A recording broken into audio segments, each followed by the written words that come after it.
جمعیت علماء اسلام نے پورے ملک میں آج یوم دفاع وطن کے طور پر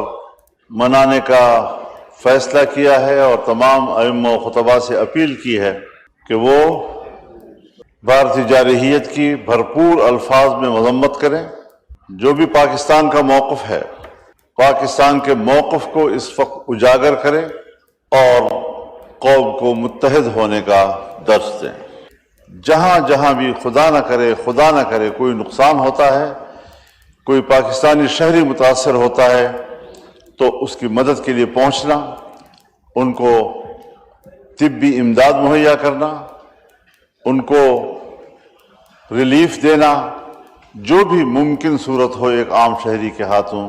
انشاءاللہ ہم وہ کردار ادا کرنے کا اعلان کرتے ہیں۔